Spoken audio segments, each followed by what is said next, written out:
We got more deaths than births in the UK for the first time last year.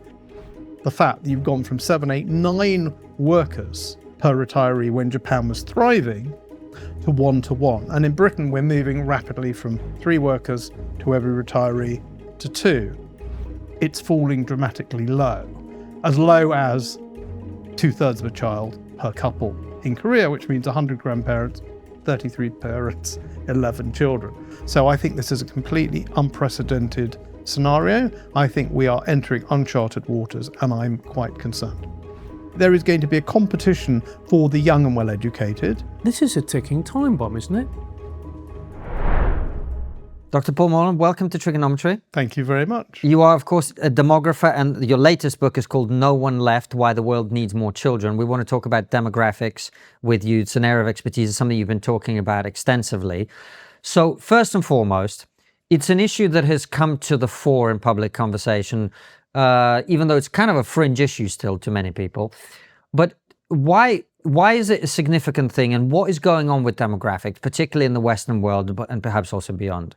It's a significant thing because people matter. Whether you're looking at economics, you're looking at history, you're looking at current affairs, what's going on in the news, flows of refugees, working age populations, unemployment. It's all very much driven by the size of population, the growth or shrinkage, where they're moving to or where they're moving from. And I've kind of made it a bit of a mission of mine, quite apart from the pronatalism, which we'll come on to try and help explain the past, the present and the future in terms of what was going on in terms of population, and then how did that affect the way things turned out. So, for example, my second book, which is about the history of population change. I look at a whole range of things, from the Louisiana Purchase and the Americans moving across the whole continent, to the origins and the outcome of the First World War, to the end of the Japanese economic experiment. That's the human tide. And I show how in each of these, in many events of history which are well known to people, there was the hidden hand of demography, not the only thing that was going on, but you can't really understand the event unless you get the demographic dimension. And then the next book after that, my third book, Tomorrow's People, was really to say, well, if that's true of the past, if population change has driven the past,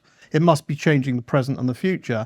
What's going on in the world today? What is it that we see happening in current affairs in the news? And what's the future going to look like when we understand how population is developing? So you then ask me what's actually going on now. If I take a very global look, the answer is, you go through a demographic transition. I mean, very crudely, poor countries, which was the whole world before 1800, lots of kids, not always maximum. Some people were taken out of the marriage market for various reasons. Marriage was delayed. So there were various social mechanisms for controlling fertility. But broadly, women had lots and lots of children. They couldn't control their fertility very effectively. People died young. Lots of children died in their first year. And so, I mean, if you'd had a population with 6 children, which was pretty normal, and they hadn't all died off, if you'd tripled every generation, I calculated that by the beginning of the 4th or 5th century, I can't remember which, with 250 million people at the era of Julius Caesar, by 400 or 500, you'd have had 1 meter per person, standing meter in the world. The reason that didn't happen was not because people weren't having large families, 6 at least, but because this was Malthus's world, this endless downward pressure on population growth of people dying. And if the war didn't get them and disease didn't get them, eventually the planet couldn't possibly have fed that many people. And the planet's ability to feed people grows very, very slowly. So it takes from Caesar to Queen Victoria for the world's population to quadruple. And that was the old regime. Then you have this incredible demographic transition. It's a long story. I won't go into it in detail. But essentially, first of all, your mortality rate falls. You're still having loads of kids, they're not all dying off, people are living longer, population explodes, and then eventually fertility rates go down. And that happens first in the British Isles and North America, and then it spreads. So parts of the world today are still in that demographic transition. You'll see in countries in Africa still have very high fertility rates.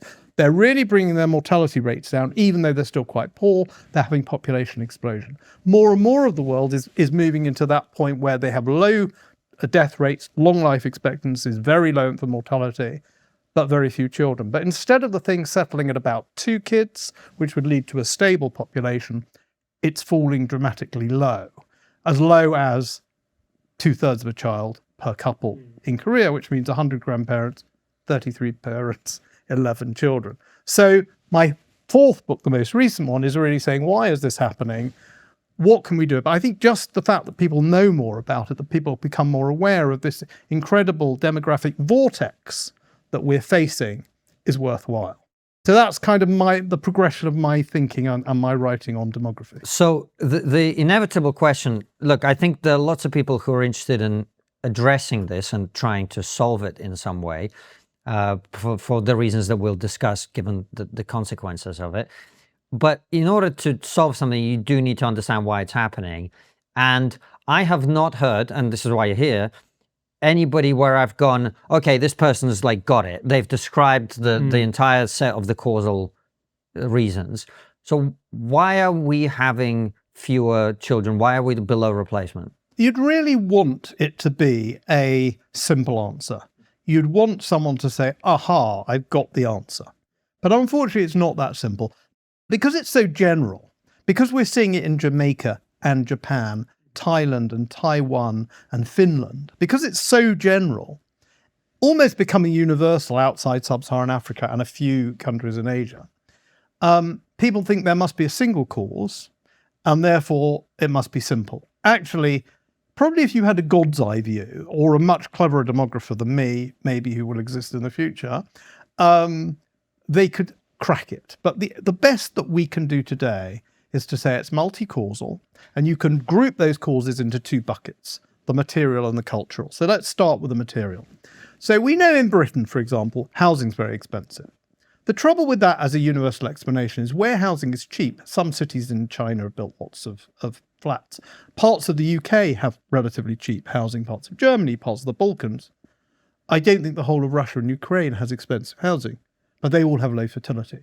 So that doesn't mean it's not causing low fertility in parts of the UK and lots of the rest of the world.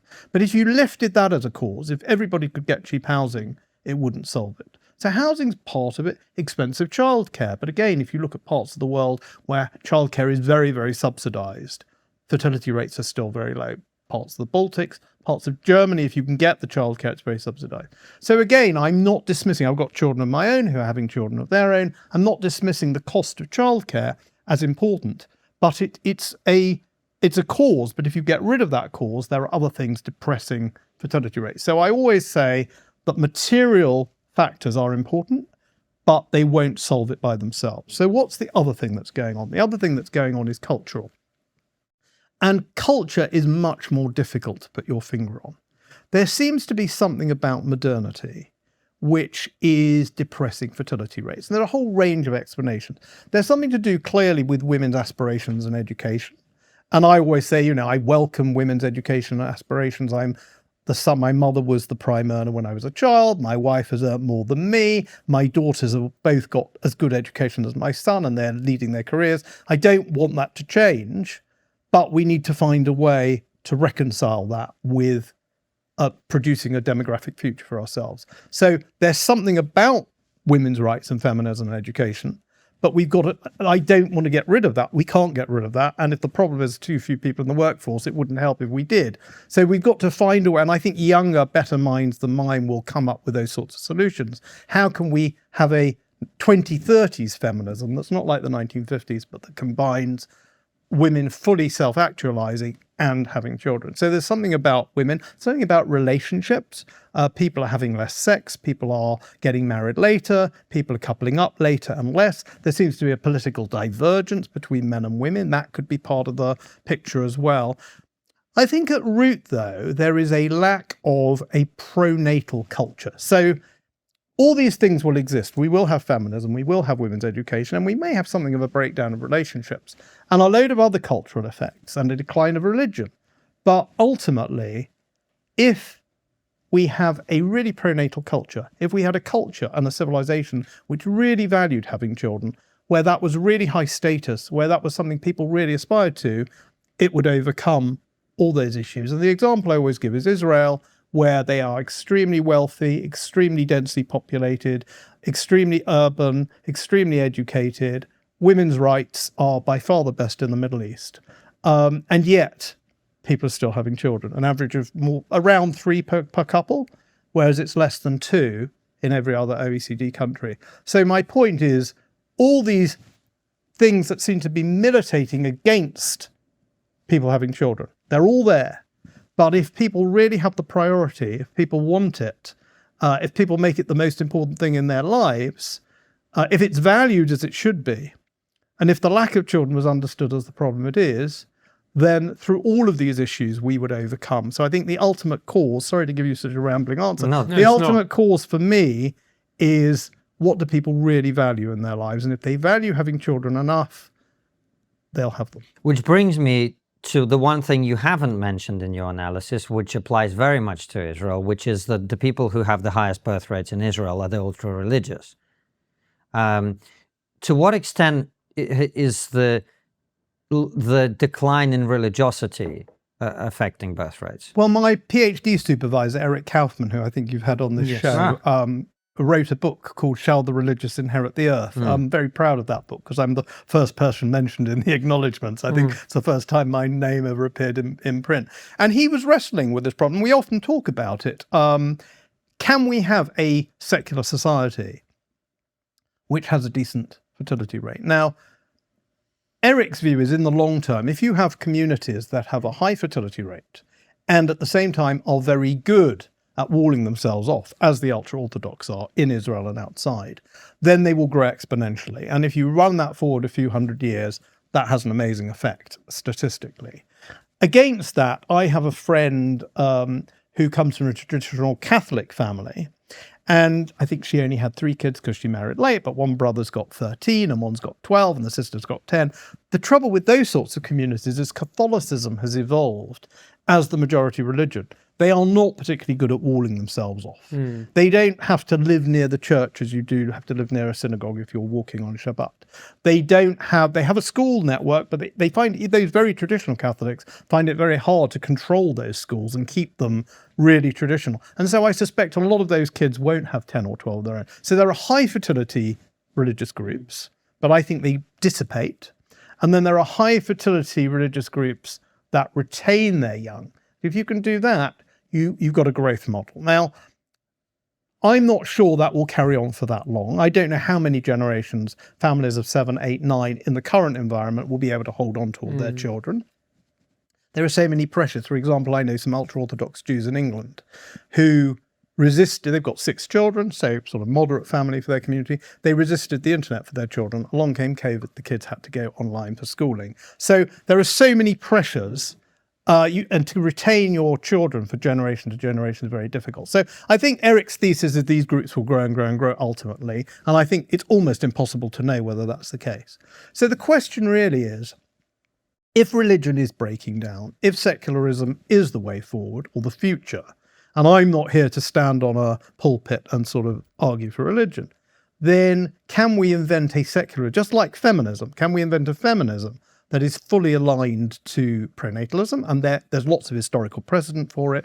Mary Wollstonecraft, there's a whole literature of feminism about pronatalism and antenatal. It's a debate within feminism. So there are pronatal strands within feminism.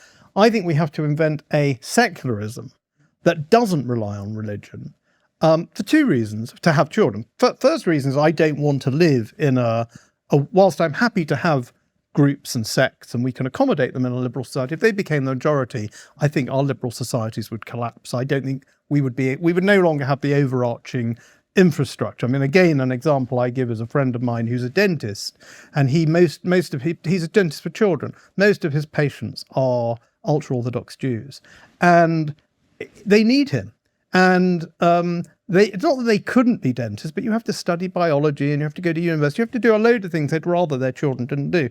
To keep the utilities going, using the term in the broadest sense, if dentistry is a utility, to keep the lights on, we can't all be ultra-religious sects that retain their young, hold off the rest of the world. So I don't think we can, that's the model. That is not the model for the future.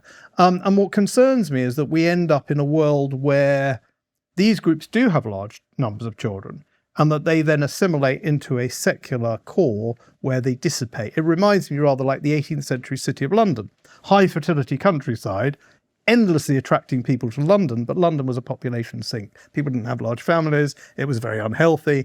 And I think secular society could end up being like that. It sort of draws in these growing religious groups, and it functions because it manages to assimilate them to a certain extent, or some of their offspring, but it doesn't regenerate itself. So, my appeal is, just as we need to invent a pronatal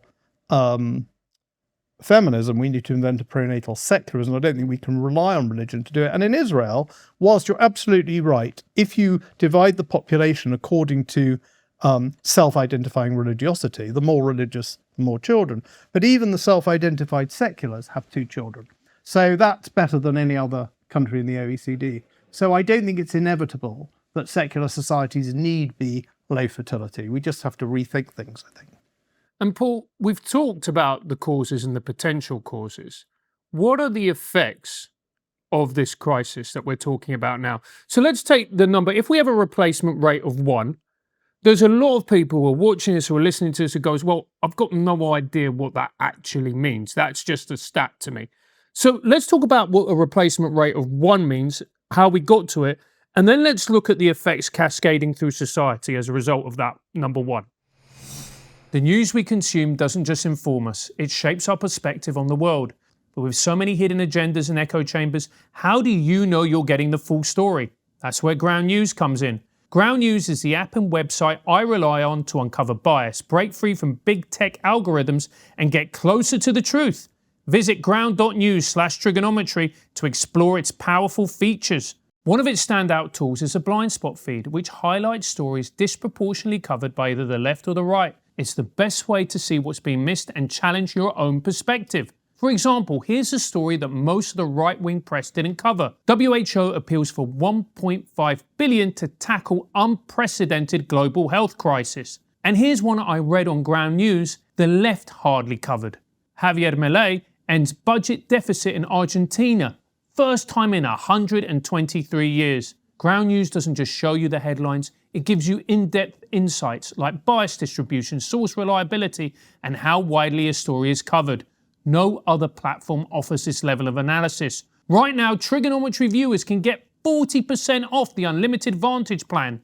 Click the link in the description or scan the QR code to subscribe at ground.news/trigonometry. Supporting Ground News is more than just staying informed. It stands for media transparency and a more balanced understanding of the world.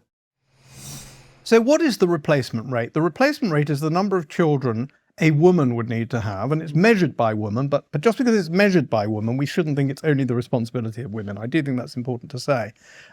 Maybe we'll come on to talk about how important men are in this. But per couple, let's call it per couple. Each couple needs to have a couple of kids, obviously, to replace themselves. Now, if we go back to the 18th century or the 17th century or parts of the world until relatively recently, you needed to have a lot more than that. If 4 of your 6 children were going to die before they completed their fertility, you needed to have 6. And one of the explanations as to why fertility comes down from very high to at least moderate is people know their children aren't going to die. But let's assume everyone lives, more or less everyone in our modern societies lives to 50, say, the end of their fertile years roughly.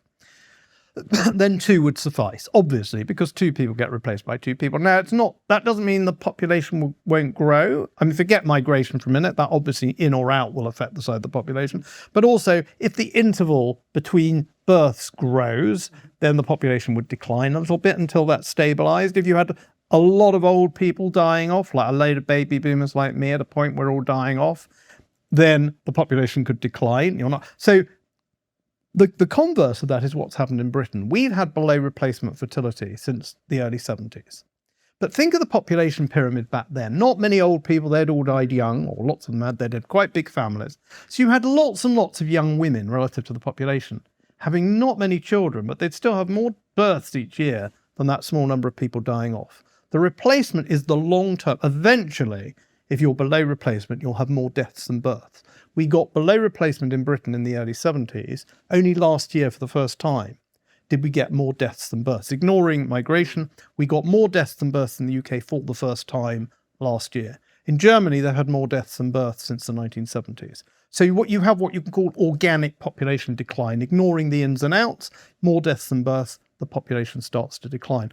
Before that happens, the working age population starts to decline. Now, when I joined the workforce in the 1980s, there were about 2 of us joining for every 60-something leaving. And there was unemployment, there were problems. Nevertheless, there was a Thatcherite population dividend. In other words, what is a population dividend? Not that many old people. Still in the 80s, there weren't that many. Lots of boomers coming into the workforce. They weren't having that many children or marrying early. So you didn't have to spend that much on education. You don't have to spend a ton on the old in terms of intensive healthcare and pensions. Lots of young people entering the workforce. That's when an economy does very well. When does an economy not do very well? Take Japan. Back in the 1960s, there were 7 or 8 or even 9 people of working age for every retiree in Japan. So roughly 20 to 65 versus 65 plus. There were 7, 8, 9 workers paying taxes to support that small, or helping out with whether you look at it in terms of government financing or money generally or just the labour force. You can carry that number of old people very easily when you've got 7 or 8 people of working age to support them. So Japan's population went up. When it goes, and then they've had a very, very long period of very low fertility, more deaths than births, declining working age, declining population. They have a declining population every year now. Of course, they don't have that much immigration, they have a bit. When Japan gets back down to 100 million, circa 2050, there will be 1 worker for every retiree. That's 1 20 to 65-year-old to a 65-year-old plus. Now, you can move the retirement age a little bit, or even a lot, but it's not going to change the fact that you've gone from 7, 8, 9 workers per retiree when Japan was thriving to 1 to 1. And in Britain, we're moving rapidly from 3 workers to every retiree to 2. And we'll go that way as well. The problem is not the absolute number of people. I think there are great reasons to have children. I've had 3 of my own. In some ways, I regret I didn't have more. If I'd known I was going to be a pronatalist sitting here banging the bully pulpit, I would have acceded to my wife's request and had another one. But I think children are wonderful. They're life-enhancing, etc., etc. You know, I could wax lyrical. But that's a question ultimately of preference and taste. The economics is quite scientific. And I think the Prime Minister before last of Japan talked about societal collapse. We don't know. We've never seen societies in which the pyramid looks like that rather than that. The natural pyramid was like that. As older people lived longer, it turned into something like that. But if older people haven't had enough children and their children haven't had enough children, like Korea, as I said, 100 grandparents, 33 children, 11 grandchildren, and it looks like that, we don't know what those societies are going to be like, but we can guess. So, for example, I think the sclerotic nature of all European economies is down to the fact that they've all had far too few births for a couple of generations. They're all sclerotic, they're all old. They're not inventive, they're not creative, they're not energetic, and they've got more and more old people using very intense health services, needing pensions, needing social care, and fewer people paying the bills. In fact, I just wrote a paper for Policy Exchange with my friend Philip Pilkington called Small Families or Small Government, Small State. The basic argument there was if you happen to be a Thatcherite or a small state conservative, you need to understand that with the kind of demography we've got today, you're never going to get back to a state that is not spending tons of money and taxing very heavily, unless you're prepared to wind up the whole welfare state. Because the balance of the elderly to the working age population means either you're going to abandon the old people, or if you're not going to abandon them, if you're going to provide them with any kind of decent civilized services, you're going to have a heavier and heavier tax burden on a fewer and fewer number of young people. Those young people will be less and less creative, because there just aren't enough of them. We see that in Japan, the decline of young people in Japan, decline of patents, you can track it quite clearly. There's no energy in society, and I look around Britain today, and I was born in 64, so I've seen Britain in many phases. I look around Europe today and compare it to the Europe I first sort of discovered when I was in my teens and 20s. And I think so much is down to the fact that people haven't had enough of their own children. So much is down to this aging, this massive requirement from immigration from overseas, which we may talk about. And I wish politicians understood this better. You know, when I think, does Rachel Reeves, when she sees the problems of the economy, when she struggles, she probably really does want growth, but does she understand the fundamental problem she's up against from a demographic point of view? And after 50 years of having below replacement fertility in the UK, we've never had a front-ranking politician talk about it until Keir Starmer. And what did he have to say? I'm not going to tell parents how many children to have. I mean, no one's talking about telling people or forcing people, but I thought that was the most unhelpful contribution to the debate. I'm a left-leaning cosmopolitan type, and it doesn't fit in with my values, so I'm not going to go there. And as I always say, and I sort of repeatedly said on podcasts and in my writings, pronatalism should not be a left or right thing. There's a long tradition of pronatalism on the left. Marx wrote extremely eloquently against Malthus from a pronatal point of view.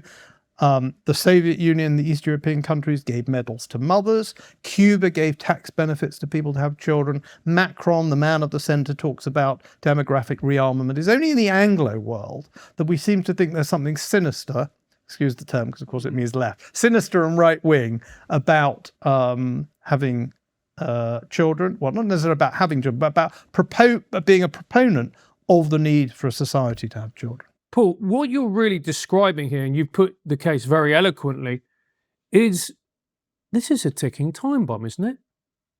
It's a terrible ticking time bomb. And again, people don't always understand this. A friend of mine in the States put it in terms of bank accounts, which I thought was quite good. So we see Korea, we see 2/3 of a child per couple. And we see that's a disaster. But actually, Korea has an advantage. And Korea's advantage is it didn't start happening until the 80s.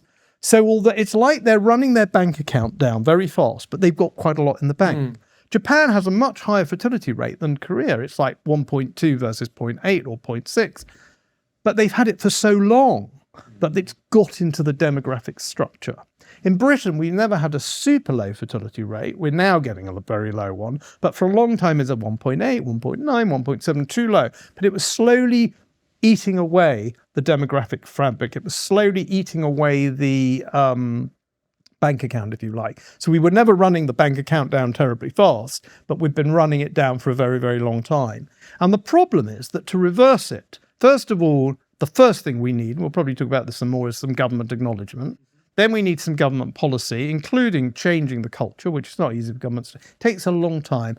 And even if it started tomorrow, we're then going to have the extra burden of lots of children to look after, precisely when we've got the burden of lots of older people to look after. So it's really difficult to turn around. It's a long-term process. My friend Philip Pilkington, who I've mentioned, an economist, says that a lot of people think it's a bit like the economy. Oh, inflation's too high. We'll raise interest rates, and in 18 months or 6 months or whatever, there's a short-term horizon and inflation will come down. That's not what this is like. This is deeply cultural. No one's been talking about it for the 50 years we've been running our bank account down, as it were. And when we get it, when we turn it around, it's going to be decades before the effects are really felt, because a newborn child doesn't enter the workforce for 20 years. But if not now, when? If we don't start from here, we wouldn't start from here ideally, but this is where we are. So I think we need to have these sorts of conversations. And we do need to have these conversations because you're talking about taxing the young in order to support the old, which is, I mean, you could argue we've been doing that for quite a while already, economically speaking. And then you go, well, if that's the case, why are young people going to stick in this country? That sounds like a terrible deal. So what's the point of them being here? If I was that young person and that was a deal offered to me, I'd be like, I'm leaving, mate, and I'm going to go somewhere where I'm wanted. That's exactly right. Now, in some countries, that's going to happen more than in other countries. In Britain, for example, we have a very mobile workforce. People speak English. People are very plugged into the global economy.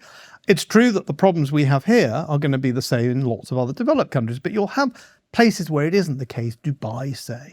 Or there'll be a country that says, the young people come here, if you come here from overseas, we're not going to tax you. There'll be opportunities.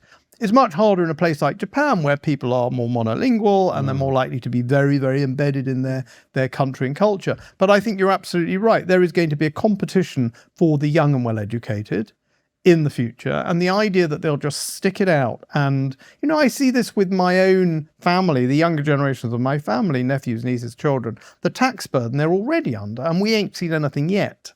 The tax burden they're already under makes them think very carefully. So on this current trajectory, you will get exactly what you're talking about. People will leave, the tax base will decline even further, the whole thing will become unsupportable. And that, I think, is why even the Prime Minister of Japan, who's probably got his youngsters more locked in than the youngsters here, is talking about societal collapse. We don't know how it will collapse, but we can envisage it. We can envisage it that you say we cannot withdraw these services politically. these older people vote. They're insisting on it, triple lock, NHS, etc., etc. So we cannot leave old people to rot in their own houses or flats. We wouldn't want to. We can't support that without a level of taxation or borrowing that the taxation will crush the economy and drive off the young, so we borrow. No coincidence that Japan, which has had this problem the worst for 50 years, has got the highest debt to GDP ratio in the OECD, to 250% roughly versus our 100%. So you borrow up to the point that you hit a sort of the kind of moment we had under Liz Truss. You can argue whether that was really manufactured or it was part of the market. But the fact is, there'll come a point when people will say, actually, buying government bonds in a world where the population's declining, the tax base is declining, I'm not going to do it. And you'll have to raise interest rates to the point that it makes it worth their while. And the economy, there are a whole range of ways that you can see that the economy and society is going to come under enormous pressure, if not collapse. I don't want to be too apocalyptic, but I just don't see how the thing carries on as it is at the moment with our expectations of a kind of civilized society for older people without some kind of revival of fertility rates. Paul, and you mentioned that we don't have any precedent for this. Is there really never been a time in the history of major civilizations when they stopped reproducing in the way we are? No. So first of all, some people say there was in Rome. But and that's part of the collapse of the Roman Empire. I don't believe, first of all, the data from Rome is really bad. Secondly, I think the data we have on Rome is Rome rather than the Roman Empire, right? And Rome could always attract people from elsewhere, particularly in the late Roman Empire where citizenship was kind of generalized.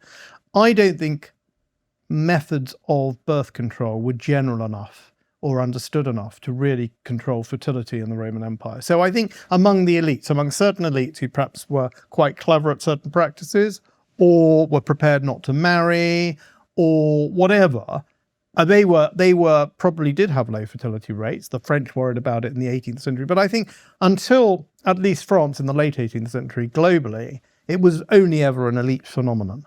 It was a small number of people who found ways to meet their sexual requirements or not, and not have a very high fertility rate. I don't believe it was common in the Roman Empire. And I think the best historians of Rome would agree that it was an elite phenomenon noticed by... So in terms of other places, I mean, again, people have controlled their fertility through various practices. Like there was a lot of infant mortality, as we've talked about, that was natural. But in terms of people actually controlling it, there's a lot of infanticide in certain societies, which was kept very quiet. China, Japan. There was...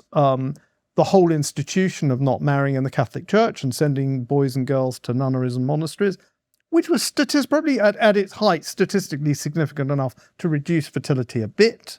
There was late marriage, and you do see a certain relationship between the economy and agriculture and people getting married and having children. So in a pre-modern society, if you had a few bad harvests and things were difficult, people didn't get married, that tended to delay fertility because people mostly have the children within marriage. And then you had a good series of harvests. There was a bit more money around, a bit more food around. People got married a bit early. The fertility rate went up. So there was some regulation. But I don't believe we've ever had a society in the past where we've kept this number of people alive into old age, which, by the way, I think is a wonderful thing. As I'm 60, I'm hoping for another 20 or 30. We haven't, so we certainly never seen something where we've got that many people at the top end. And I do not believe we've remotely seen a society where we had fertility rates down below 1.5 historically.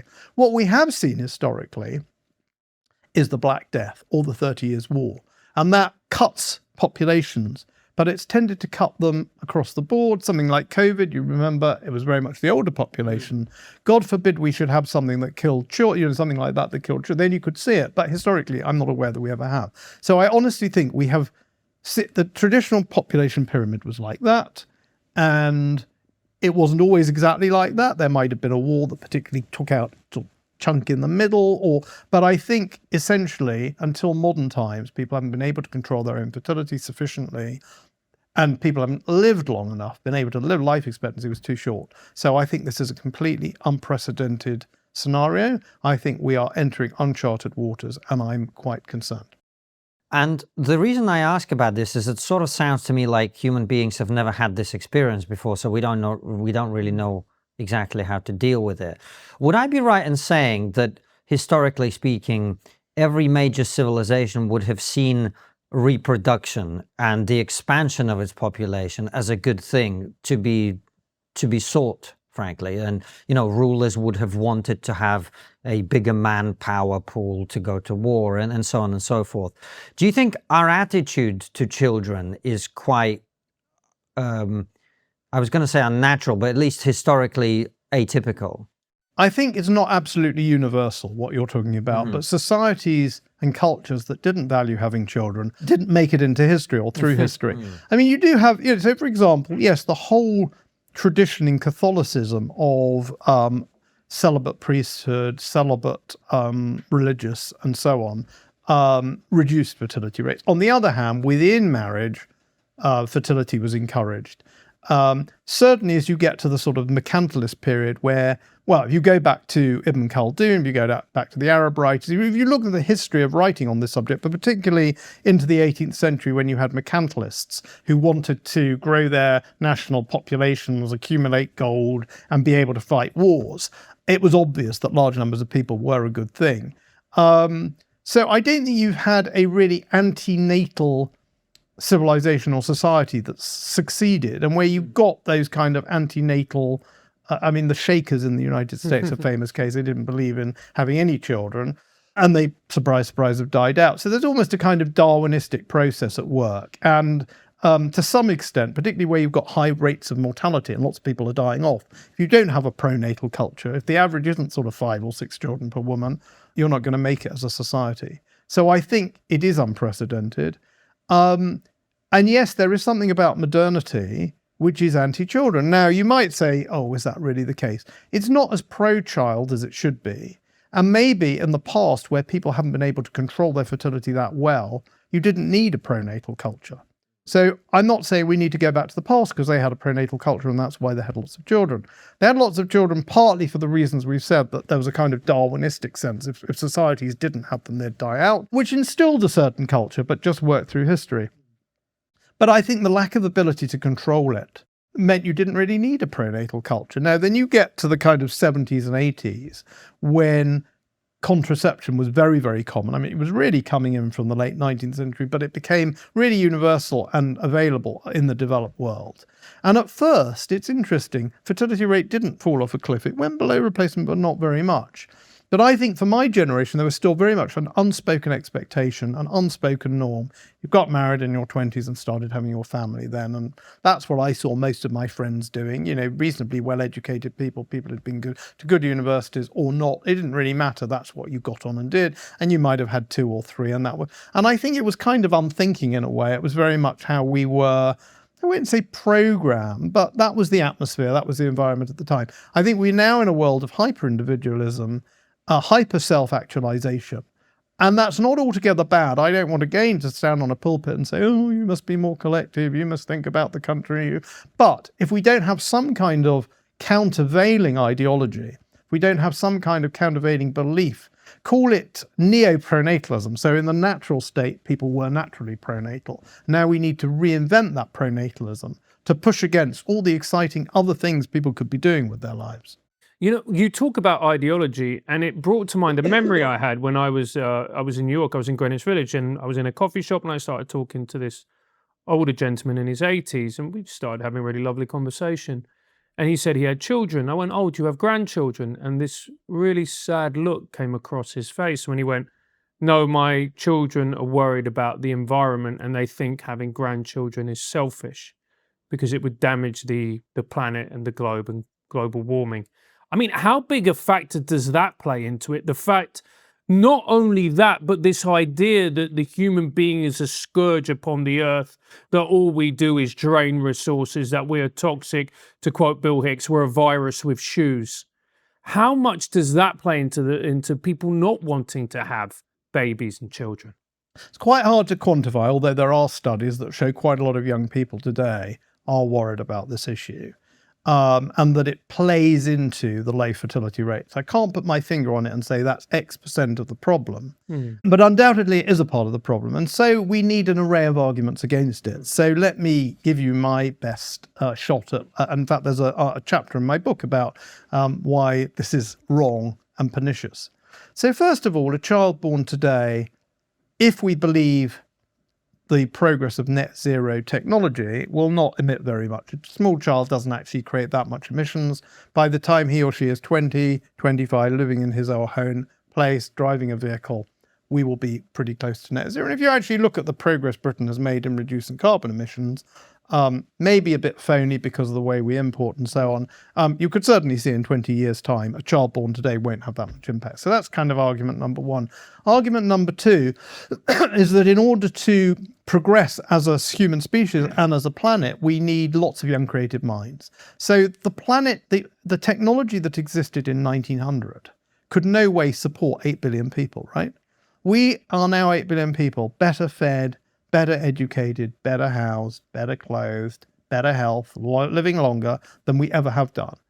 That's only because we've got new technology. Now the population is at least going to top out. If we can carry on with that creative endeavor, we will solve our environmental problems. A country like India, getting wealthier and wealthier, now has the space for more tigers, and the tiger population is taking off. It wouldn't be if it weren't an inventive, creative, and increasingly wealthy society. Still poor, but it's at a level that it can think about the environment.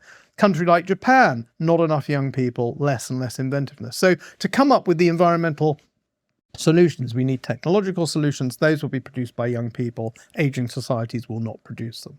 So that's argument number two. Argument number three is that if you are a person who lives in the real world, who says, I'm not going to have children because I want to save the planet, but I expect there to be a bus driver when I get a bus. I expect someone to clear my bins once a week. I expect someone in the restaurant to take my order or prepare my food. When I'm old, I expect to have a carer there. In other words, you continue to consume the labor of others, but you're too grand to produce it, or too environmental, or too green, or too worthy. All you will do is you'll either find that labour's not there for you, or you'll suck into your country a lot of immigrants from very low emissions countries. Now, we may get to talk about immigration, that's a whole different argument. But just in terms of the environment, if you are taking someone from the Democratic Republic of Congo to do the jobs for you in Britain, or from Syria to do the jobs for you in Germany, or from Guatemala for the States, these people, when they come and they aspire to a local lifestyle, even if they remain relatively poor, relative to the country they've arrived in, their emissions can go up 50, 60 times. So you are not saving the planet unless you go and live on the blasted heath and sort of, I don't know, chew berries or something. You are not saving the planet. You are merely shifting people to meet your consumer requirements from low emissions to high emissions countries. So I hope those three arguments are at least part of a riposte to someone who thinks I won't have children and I'll save the planet. We'll get you back to the interview in a minute, but first, that, my friends, is the sound of another sale on Shopify, the all-in-one commerce platform to start, run, and grow your business. I know that building a business takes work. Look at my face, I'm exhausted. But the lovely thing about Shopify is that no matter how big you want to grow, Shopify is with you every step of the way. Shopify is a commerce platform revolutionizing millions of businesses worldwide. Whether you're selling handmade jewelry, art prints, or podcast merch like us, buy our merch, Shopify simplifies selling online and in person so you can successfully grow your business. Shopify even gets you selling across social media marketplaces like Facebook, Instagram, and TikTok. TikTok just makes me angry, I'm too old. So, if you're ready to get serious about selling, sign up for a £1 per month trial period at shopify.co.uk/trigger. Go to shopify.co.uk/trigger. And one more time for luck. That's shopify.co.uk/trigger. And now, back to the interview. We always focus with these conversations on women, as well we should, because it's their fault. But actually, we need to talk about the men in this. So I know a lot of women who are my age, a little bit younger, and they get into relationships with men and they get promised that children, whatever else, and all of a sudden the man turns around and says, actually, I don't want to have kids. That's it. And then what you normally see is then the woman using her most fertile years on a man who has essentially sold her a lie. Now, I don't think that's the case for every woman, of course not, but how much of this is an issue with men and men not wanting to have children? It is an issue with men, although men say they want to have roughly the same number of children as women do. So both men and women in Britain and the States and a lot of other developed countries say they want to have 2 to 3. The difference between men and women is that women feel the clock ticking more intensely. But it isn't really ticking more intensely. So I think better education for women in terms of their loss of fertility in their 30s would help, make them a little more urgent and a little more pressing. But also men should understand that, because most men will not manage to secure a partner of fertile years and years later. I mean, we always have examples of some 80-year-old who's married a 20-year-old, but unless you're a tech billionaire or a film star, it's probably not going to happen. Or a podcast host. He hasn't secured a woman of fertile years and knocked her up yet. A real superstar podcaster, perhaps. But generally, it won't happen for you either. Now, I think men don't. It's all right, mate. Men don't have that. Men don't have that sense of urgency. Yeah. So I think educating both sexes on the decline of female fertility, educating them on the sheer likelihood of a man securing a woman of fertile years as a partner once he's past a certain age. So give us the stats on both of those. Okay, so the men securing a partner of fertile years, I can't give you the stats on, but I do know that the age gap between partners has declined significantly. So my parents were 11 years apart. I've got a good friend whose parents were 22 years apart. That wasn't that, I mean, 22 is a bit of an exaggeration, but it was much more common when my parents were young. They didn't go to university. The men found jobs and got to a sort of level, maybe in their mid-20s or late 20s, when they could have a family and could afford it. And then they very often married younger women. In our generation, or my generation and your generation, people are more likely to meet at university. And therefore, I'm sure the data would show, or I imagine the data would show, that the actual age of partnering, so if you just take, say, first child born, what's the age gap between the parents? It would decline, I imagine. But I don't have the data on that. On women's fertility, the fact is that, I mean, as we were talking beforehand, you get the odd case of people having children very late. The dentist I married, I mentioned didn't marry a dentist. The dentist I mentioned earlier had 3 children, and then his wife had another child in her 50s. Unexpected, and everyone was delighted. Early 50s. So these sorts of things do happen. But again, they're rogue events, and one shouldn't rely on them. The fact is that fertility probably peaks in your early 20s, but you don't really have to start worrying about it for most people until you're into your 30s. But between 30 and 35, there is a considerable drop-off. So the 30s are a critical period. Once you're past 35, the chances of you having a problem are greater and greater. So, there is a curve. It could be taught in schools. And I think people are deluded in thinking they can put it off and off. So you'll never get rid of that problem of the man who messes the girl around and says he doesn't want any children and then because it goes on to somebody else. But I think if everybody understood the numbers and the pace at which the clock is ticking, and if we had a culture that was more pronatal, that gave more credit and more status and more value to parenthood and to young dads, say, we could shift it. I don't think we'll shift it by me sitting on a podcast preaching at young men to commit.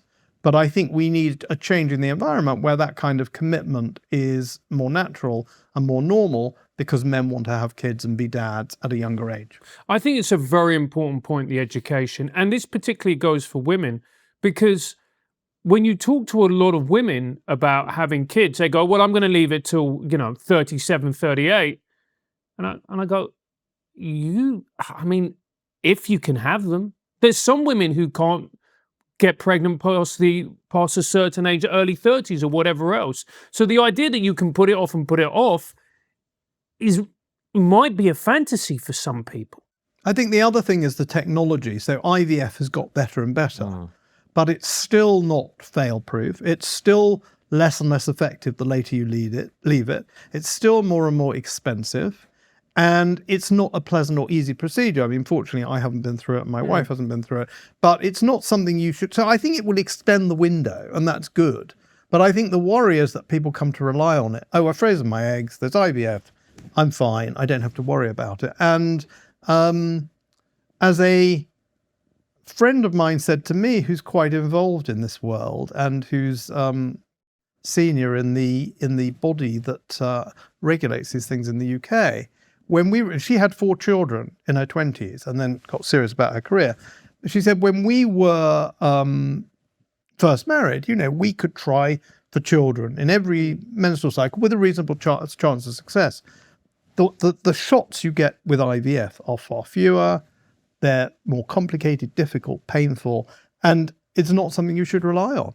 No, absolutely. And the chances of you being able to bring a baby to term in your late 30s are obviously vastly different to if you're in your early 20s, for example. And the other thing I would say is we had our children, and again, I'm not saying, oh, I did the perfect thing, everyone should follow me. We had our children in our late 20s and early 30s. And we had a lot of energy in those days, and we got a lot of parental help. Now, when we're looking after our grandchildren, I mean, it's one of the greatest joys in life, but it's quite tiring. And I think the later you leave it, the harder it is to do.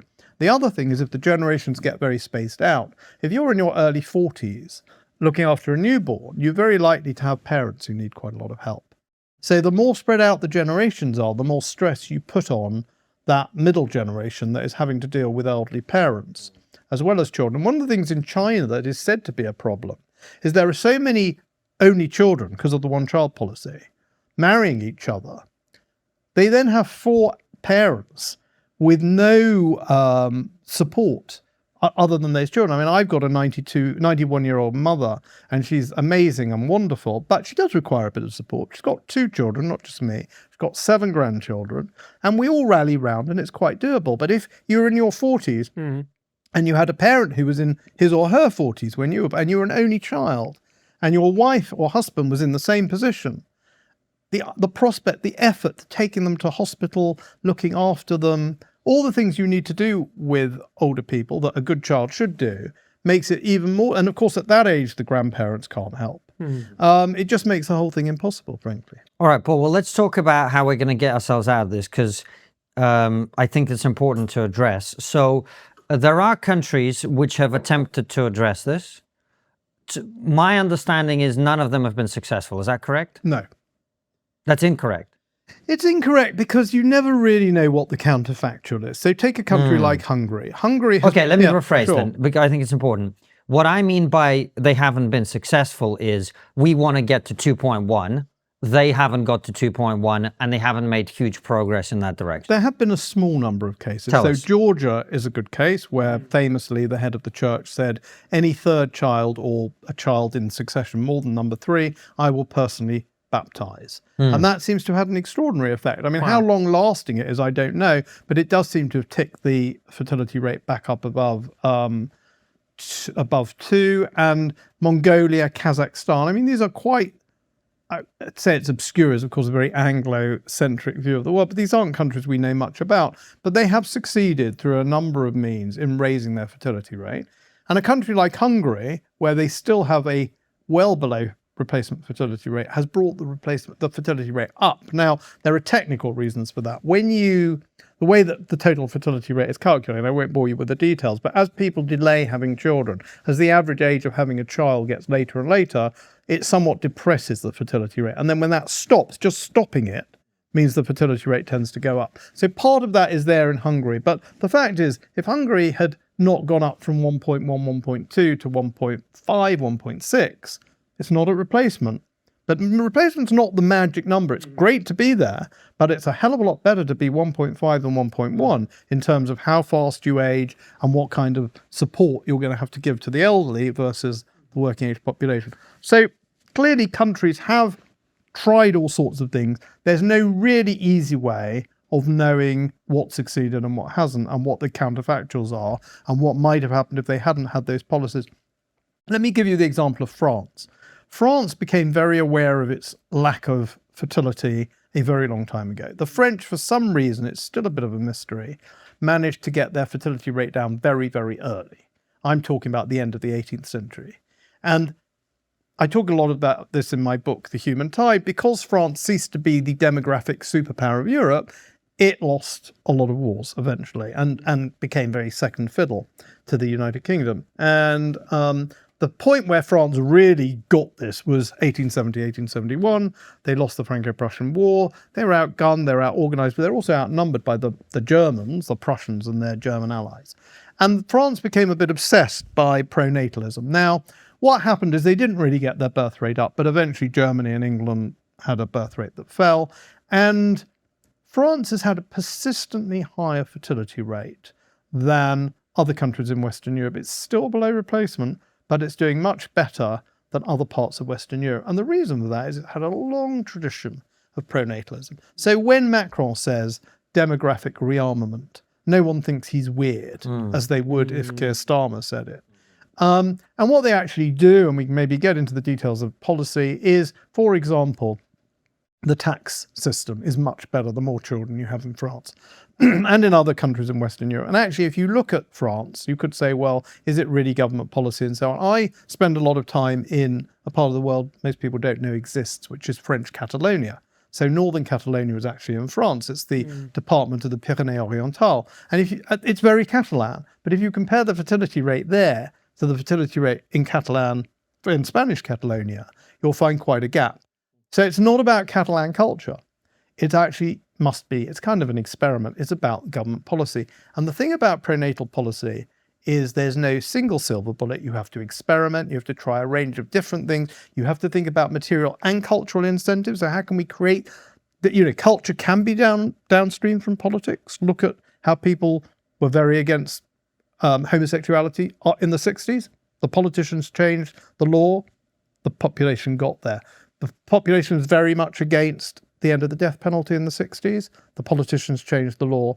Eventually, the population came in line. Now, it's not to say that that's the only direction these things will go in. It could go the other way. Often, culture is upstream from politics. What I'm trying to say is if politicians got this and realised it was an issue and addressed it comprehensively, part of the pattern would be, how do we change the culture? How do we change the education? What do people learn in schools? How often are the environmental arguments riposted? What are the role models? I mean, I think I wrote in my last book, we need more role models like young men having large families, relatively large families, like Prince William and David Beckham. And someone pointed out to me, they're not really young men, but of course, from my perspective, they are. But I think it's also very interesting. Sorry, I'm a bit of a tangent, but there were two bumps of the post-war baby boom, and I called them the Anne and Charles bump and the Andrew and Edward bump, because it was precisely around 1948, 1950 and 1962, 1964. So I'm not saying everyone just copied the Queen, but there was a sense that the late Queen was a role model in that. So I think it's about role models. It's about the state sending the right signals. It's also about financial things. It's also about housing and childcare. It's a whole raft of things that we can do. We have to be experimental. We have to try all sorts of different approaches. We have to change them over time. So I haven't got a single set of policy prescriptions. But what I do think is that we aren't even starting to do this because, as we are at the moment, none of the front-ranking politicians are talking about it. So it's almost as if the analogy I gave the other day was, it's like I'm saying we need railways. And I've designed this railway engine. And people say, well, tell me more about this, that, and the other. No one's intending to build any rails, right? There is no rail network in the country, but they want more and more specific designs about the railway engine. There are lots and lots of different ideas out there. We don't know what will work. Different things will work at different times. But can we at least start it by saying the government is serious about that? And we seem, after 50 years of sub-replacement fertility, nearly 55 years, we don't even seem to have got off the ground. So we're still talking about the engine, which is lovely, but no one's putting any tracks in. Paul, do you think part of the issue is that for some weird reason, people frame this as a right-wing issue? I think they do in the Anglo world, as I've said. So I wrote an article in the Sunday Times about why we need to have more children, and I said we should probably differentiate on tax. So ideally, we'd give tax cuts to people with kids, but it may be that we can't afford to do that. So we'll have to vary the tax. That might mean higher tax to people without children. So they chose to entitle it, "Is it time to tax the childless?" which I never objected to. I thought that's absolutely a reasonable title. It's a bit clickbaity, but fine. I mean, they've got to sell newspapers. And I got unbelievable invective. I mean, I was practically accused. Really? I mean, I was practically accused of being a Nazi. And Welcome. And there was a certain well-known left-wing podcast, which I will not mention, which called me, what did they call me? Sinister and unhinged. But I actually went on that podcast and I was introduced to the person who had called me sinister and unhinged. And he had no memory of that. And when he dug back, this was like a year and a half later, he actually apologized to me on Twitter. And I really take my hat off to him for that. So I think there's a bit of a change in the atmosphere. I think I can go on. I got a good review for a previous book in The Guardian, which sort of slightly surprised me.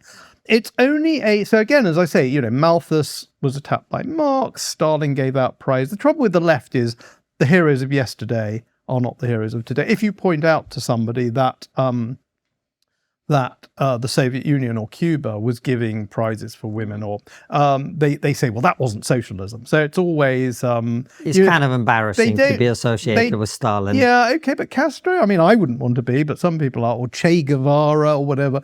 So the left is always changing its heroes and it's sort of changing its story. But I think there is, just as within feminism, there is a rich seam historically of pronatalism. So within the left, there is a rich seam of pronatalism because, people say to me, oh, you just want to create the next generation of slaves for capitalism or whatever. But I always say, why was the Soviet Union pronatal? Because if you want your economy to keep going, whether it's a centrally planned economy or a free market economy, you can't do it. Mm-hmm.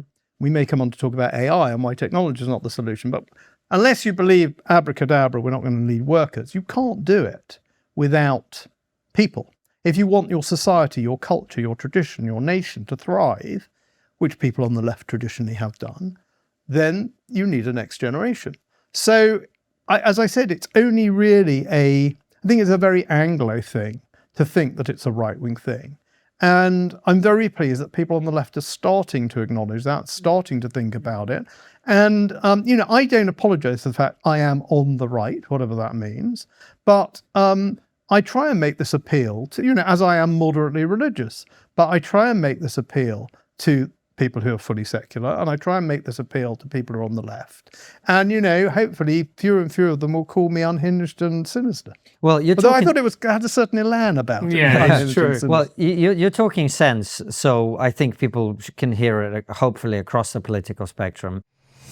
People of the Trigonometry audience, we know coffee is the fuel that powers many of you through the day, including me. But what if there was a way to get that energy without the jitters and an inevitable crash? Let me introduce you to mud water, the perfect alternative to coffee. Every ingredient in mud water is chosen with intention. Cacao and chai bring a rich, hot chocolate-like flavour with a little caffeine kick. Lion's mane sharpens focus. Cordyceps energize naturally, and both chaga and reishi mushrooms work to support a strong immune system. Not only is it packed with goodness, but it also tastes great, like cacao and chai had a sophisticated baby. Why did you want to drink a baby is beyond me, but it works. On top of that, it ticks all the boxes. It's Whole30 approved, USDA certified organic, non-GMO, gluten-free, vegan and kosher. Delicious, healthy and mindful. It's got it all. Ready to make the switch? Head to mudwater.com and grab your starter kit today. Right now, our listeners get an exclusive deal, up to 43% off your entire order, plus free shipping and a free rechargeable frother when you use the code TRIG. That's TRIG. That's right, up to 43% off with the code TRIG at mudwtr.com. One of the things that you've mentioned a couple of times that I wanted to raise with you as well as part of this conversation is immigration and the cultural impact and how all of this ties together. One of the things that I think the tabloids particularly like quoting your research about is that by 2066, at least at the last time you were quoted on this, white British people will become a minority in this country. Is that still on course to happen? Well, I was only quoting the work of David Coleman, who's a demographer at Oxford, that those numbers are being revised as we speak, not by me, but by a friend of mine. I probably shouldn't reveal who it is, but he will make his research known when he's ready to. Someone associated with the political world in this country. I think you can do the numbers, and then of course the answer is always, so what? Does it matter? Does it have an effect? Do we care? Aren't human beings all utterly interchangeable? And I think there are a range of answers you can give to that. So first of all, as I've told you, I am the son of immigrants. I don't have a drop of British blood in me. My parents changed their name from a German name to an English name. I feel very affiliated and associated with this country, but I'm grafted on, if you like. Now, traditionally, if you thought about a nation or an ethnic group, there was always something called, a friend of mine, a theorist of nationalism called Anthony Smith, Professor Anthony Smith from the LSE, he's no longer with us. He used to speak about the myth of common ancestry, which is to say that for a nation to cohere, there needed to be some sense that the majority of its people stemmed from the same origin. It may be a myth, it may be untrue, or it may be true, and geneticists can show this much more. I mean, I always remember I went to Sri Lanka and a Sinhalese professor said to me, we're all Tamils. In other words, there was a tiny, tiny Sinhalese immigration years and years ago. Lots of South Indians came and accreted to it. And that was a myth of common. People have their myths. Genetics proves facts in a way that it couldn't sort of 30, 40 years ago. But most nations traditionally, most ethnic groups have by definition associated themselves with having a single common ancestry. Now, we live in a cosmopolitan liberal world where people think that's not the case anymore. It doesn't matter. It doesn't count. And anyone who thinks that it does count, again, is some sort of loony right-winger. Okay. I think we should still be able to have the conversation about what the ethnic composition of the country is now, what it will be in the future. After all, white British, if you say white British, it's a category in the census. People are invited to identify themselves as white British or not by the state.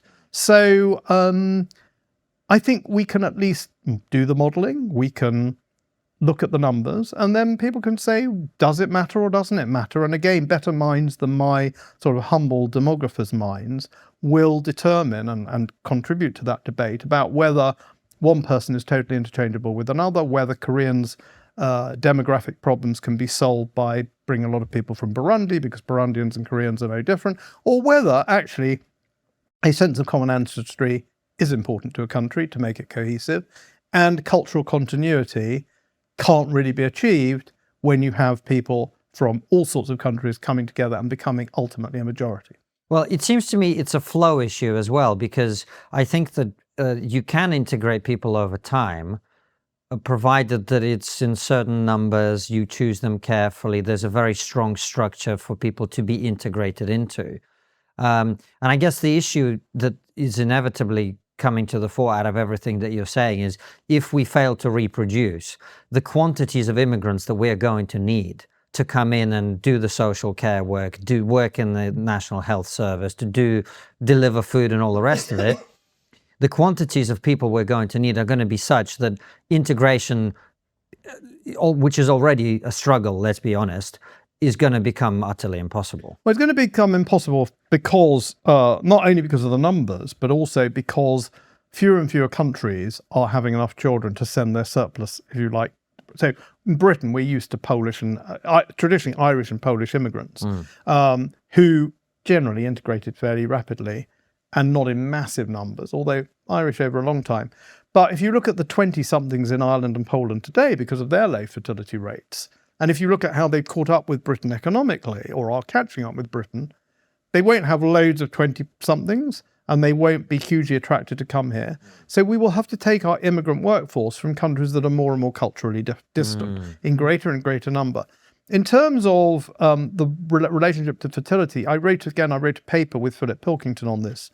It's my concept of the trilemma, which is that you can have two of three things.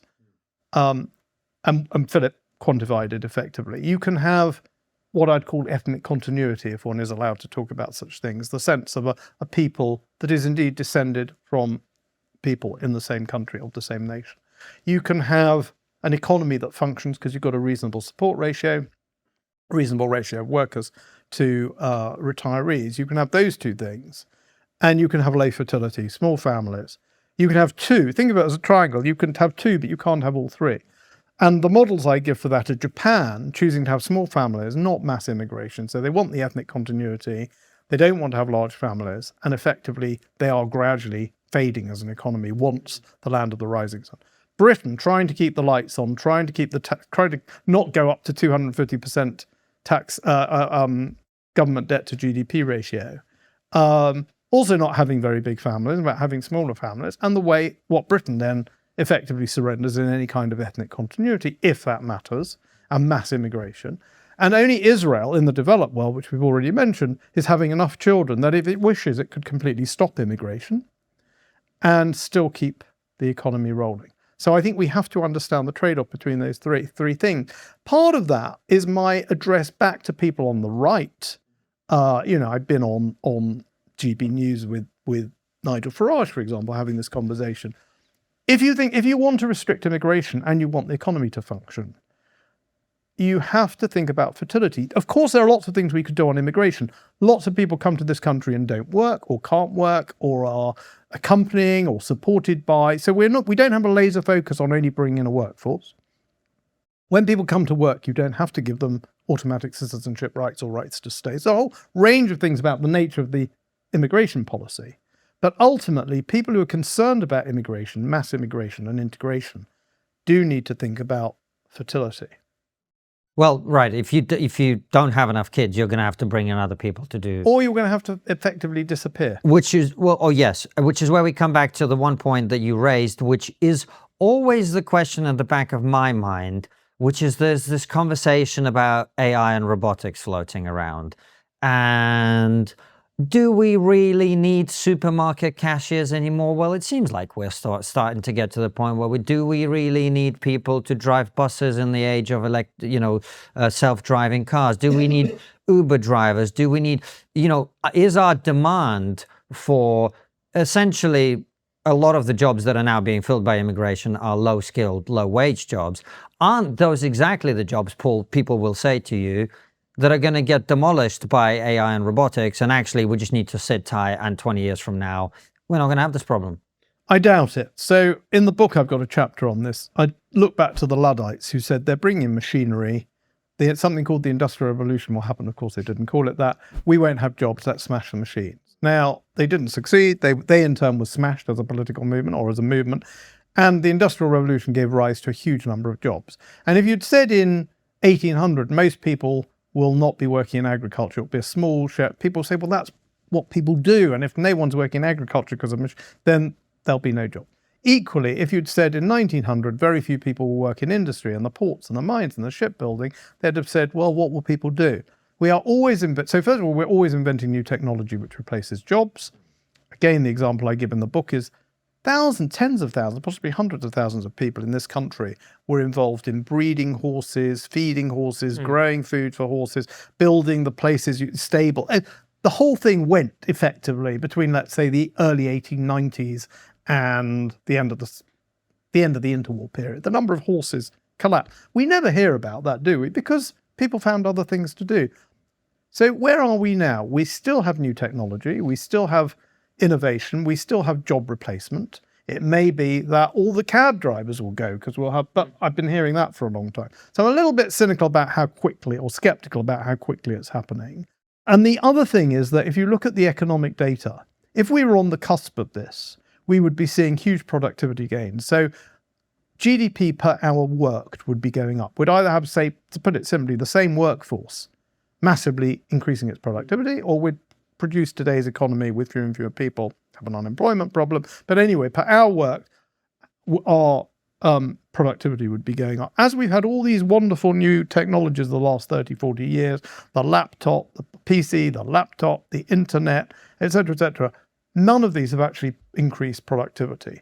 And there's a whole discussion among economists as to why that is. And we could be on the cusp. I might be here in 5 years' time and I was totally wrong. And we're all sitting around with nothing to do because the podcasts are made by AI and the demography. Right, let's not go too far, mate. We just got to a point where we're quite happy with this. What you're saying is you could be here 5 years from now eating your hat. Yeah, but I don't think I will be. This time could be different again.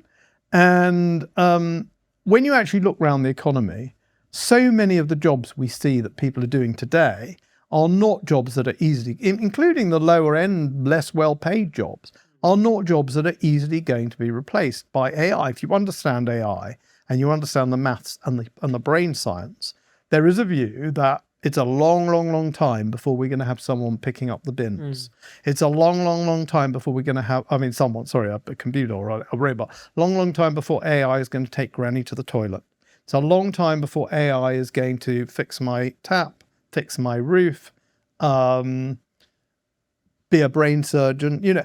AI may help these activities to a limited extent, but the idea that it's going to replace labor is unlikely. I think within the sort of time frame that we can see populations are going to collapse. So again, think of 100 Korean grandparents, 33 children, 11 grandchildren.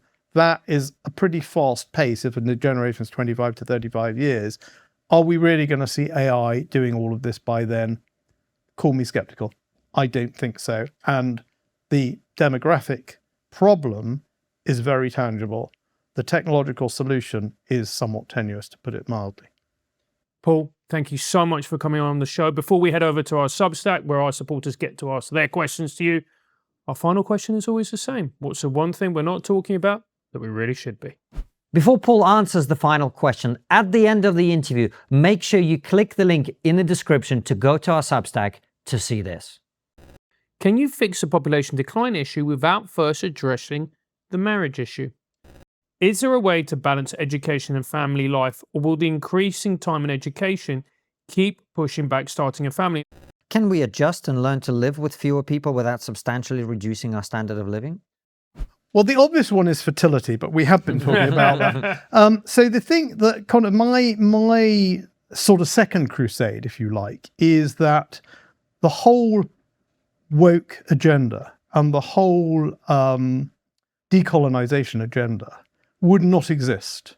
Is pushing at an open door. It wouldn't exist if the door were firmly shut. And the reason it's not firmly shut is that the country as a whole, Britain, most of the West, does not fully appreciate its cultural, its scientific, its technological background and what it's achieved. And in order to address that in my little way, my friend Ed West and I have been doing these podcasts called The Cannon Club. The idea is just to introduce an expert on Anna Karenina, on Romanesque architecture, on Shostakovich, on Thomas Mann, just to give people a better sense. And obviously, it's a very small enterprise at this stage.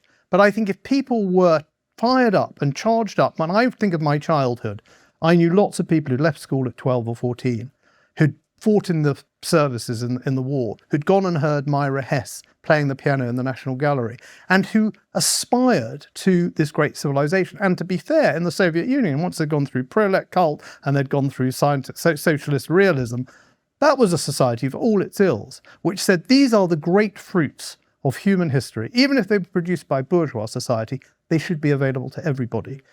So I knew these quite working class, lower middle class people, little education, who aspired in that generation, people born in the interwar period or before the First World War. And then when I was working with all these very bright, Oxford educated, Harvard kids who didn't have a clue. So I think we really need a cultural rearmament if we're going to push back against the kind of decolonizing of our societies, our culture and our academia. And I think that's what we're not talking about. And that's what Ed and I are trying to do something about. That is the most elegant podcast plug I've ever heard. Well All done. right, head on over to our Substack where we ask Paul your questions. Given that continuing growth in a finite system is impossible, are we approaching a point at which we should be looking to achieve homeostasis and therefore should be working out how to make that work rather than demanding more babies?